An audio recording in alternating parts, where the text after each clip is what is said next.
Hey everybody, Skylar Duensing here at CPAC 2021, America Uncanceled. And we're gathering with tens of thousands of fellow conservatives from across the country and perhaps across the world. But we're here right now with a fellow conservative. So why don't you tell everybody what your name is and where you're from? Yeah, my name is Marko Sukovic. I'm from the Chicago suburbs, so from the great state of Illinois. It's probably my sixth or seventh CPAC coming out here. So kind of the first one I was here, wasn't in Orlando, was in DC in 2013. Yeah, that's right. Yeah, usually it is in DC. I'm pretty sure that's every year. But it's kind of nice to have it here in Orlando. So, what brings you out all the way from Illinois here to Orlando, CPAC 2021? What motivates you, and what do you hope to get out of this event? Just hope to get a good sense of the pulse of the conservative movement. And, really the question is who's at the helm, and I don't think it's much of a question right now, but we'll see. Right. There's going to be other leaders here trying to make the case. Right, absolutely. And what do you expect to hear mainly from the speakers, especially in this time where, we just lost an election we really thought we were going to win? And President Trump, up until this point, he's really been our general, and to an extent he still is behind the scenes, but we haven't really heard from him. So what do you expect to hear from the speakers just in general, and maybe perhaps from President Trump as well? Yeah, I think you're going to see some tiptoeing from some of the candidates that do want to establish themselves at the more national profile. Clearly, they want to take advantage of an opportunity where Trump is not running for president. So they got to do what they've got to do. I think obviously the big elephant in the room is Trump's speech on Sunday and what tone he sets and what we learned from that. So that's what we're looking for.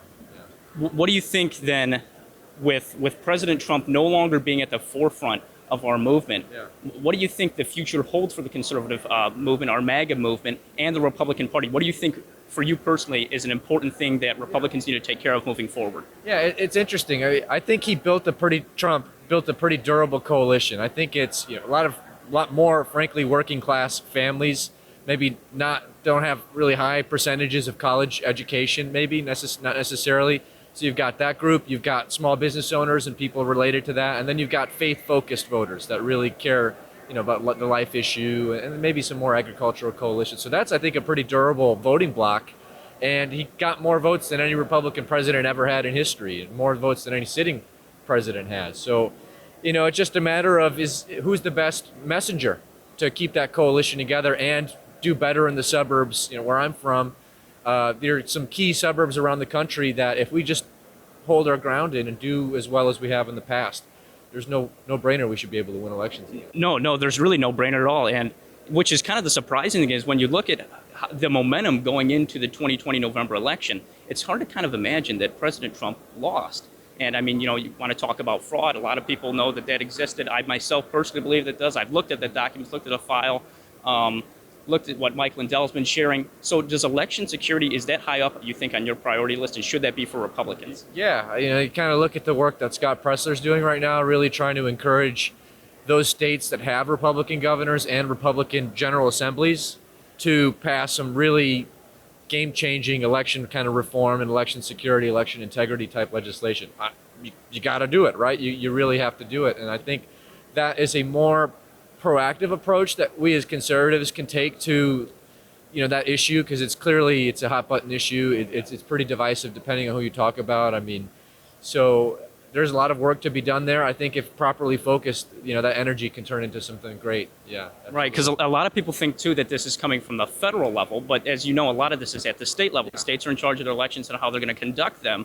So I think now, leading into 2022, the primaries, and 2024 in the next presidential race, we have to take care of the issue now, because if we don't, it's going to be too late. Because then you're looking at a situation where if Democrats or Rhino Republicans are in office who aren't doing their jobs to uphold our Constitution and have election security, then all of a sudden you're looking at a situation where you don't win any races anymore at all. Yeah, well, of course. That's why, people need to hold their local elected officials accountable. And we're here, kind of flashy to be at an event like this, big personalities. But the reality is your pocketbook for most taxpayers affected at the local level.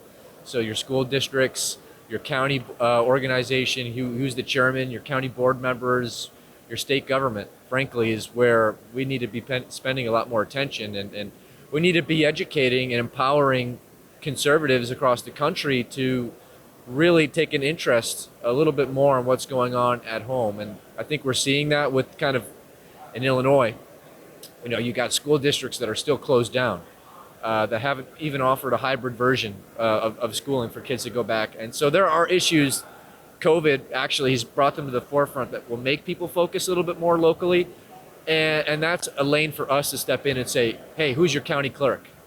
You know, what's going on there? Because that's how we're going to maintain some integrity in our elections is good people in those positions. Right. So you'd think it'd be fair to say that now more than ever, people need to get involved with activism, get involved with politics. And what would be your message to people who might be on the fence of whether or not they want to get politically involved right now? Is it important?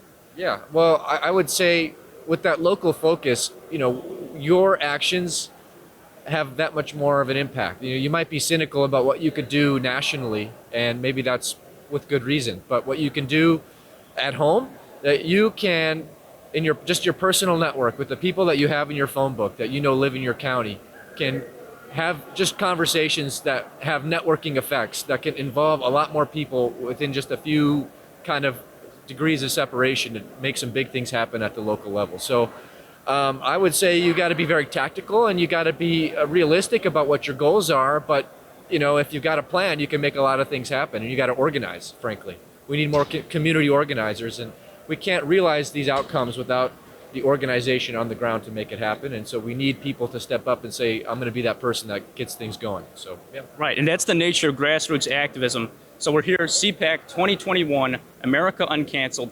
Get involved. Get involved at the local level, the state level, nationally, and we can save America's future. Thank you, Marko. I really appreciate it. God bless you guys. Stay tuned. And remember, it's we, the people. Thank you.